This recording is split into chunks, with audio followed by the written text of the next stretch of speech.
Magandang umaga po sa inyong lahat. At ito na naman po ang magsasaka ng Diyos dito sa Lopez, Quezon. At isishare ko po sa inyo bakit walang amoy ang aming mga alagang manok.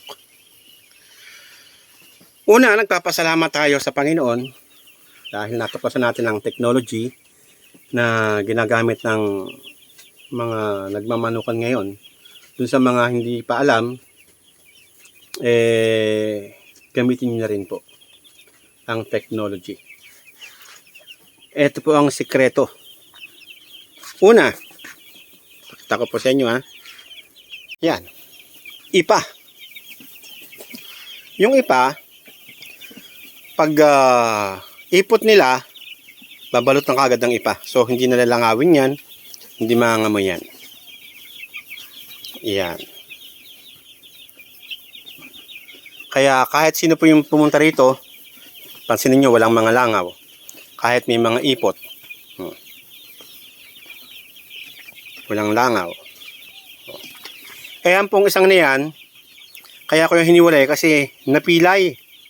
Pero awa naman ng Diyos, kumakain pa rin siya. Walang ipa yan, pero ang ipot niya tuyo at saka kung may basaman, hindi pa rin amoy. Wala ka maaamoy na amoy ipot dito. So, pangalawang sikreto ay ito po. Itong A2B. Yan. Salamat po sa nanotechnology, sa mga A2B team.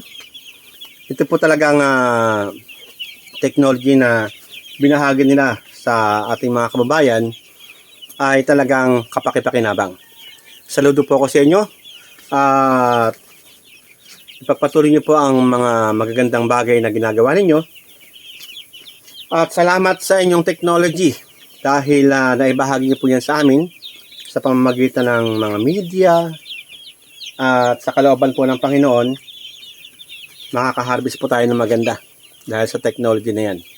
At lahat po ng mga dumadalaw po dito sa aming maliit na manukan, sabi nila ay walang amoy. At talaga wala namang amoy kasi wala kayong makikita ang mga langaw. Pakita ko sa inyo Yan, walang langaw dyan. Wala ring langaw. At masisigla ang inyong mga alagang manok. Ako po ay hindi binabayaran ng A2B. Wala pong connection sa akin ng A2B. Nais ko lang pong din i-share sa bawat mag-aalaga pa ng manok yung natutunan ko. Na technology. So, sana po sa maliit na oras na video ito, doon sa mga gustong magmanukan, gamitin nyo rin po yung technology nito.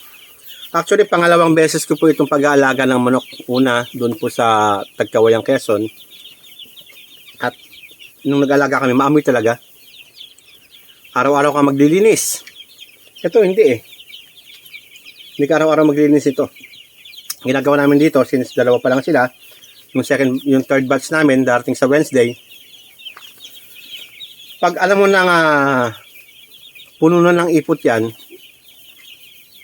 haharbisin mo na yung ipa. Dalagay sa sako, pwedeng ibenta, o pwede namang gawing pataba ng mga halaman. Actually, may halaman din po ako ngayon. Kaya, siyempre, hindi ko ito ibibenta. At hindi rin ako bibili ng mga fertilizer pa. Organic pa. So, purihin ang Diyos.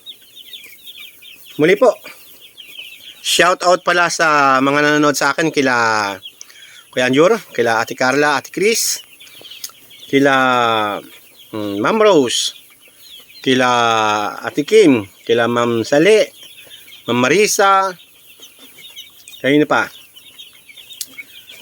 Kuya Bin, sino pa yung mga hindi ko nabanggit?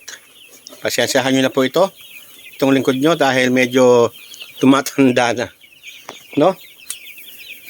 So, sa mga kaibigan ko dyan, sa Cavite yan, sila Pinsan Gina, sa Batangas, sila Paring Bra, at ginawan po pala tayo nila Paring Bra ng chicken placker. At iba-vlog ko po yan. Actually, may mga videos na po kami dyan. I-edit ko pa lang. Tapos masusubukan po namin yan pag mag-harvest na kami. Dapat nasubukan na namin, kaya lang walang mabilan dito na live chicken na yung buhay na 45 days. Napakadalang nag-aalaga dito sa Lopez. Kung meron man, parang wala na agad. So, yun po. Shout out kila paring Brian at Maring Jo. At sa mga anak ko, syempre, kay Justin, kay Faith, yan, kay Paul, kila Ate Nancy, Tita M, Tita Bot, shout out sa lahat sa inyo dyan. Sa Pasig. At kayo pa. Baka may nalimutan ako. Yan, sa mga taga Balimbing. Sa Balimbing Estate sa Comembo. Shoutout sa inyong lahat dyan. Hindi ko mabanggit yung mga pangalan nyo sa dami ninyo. At sa iba pang mga nag-subscribes. Maraming pong salamat. Hindi ko mabanggit ang inyong mga pangalan.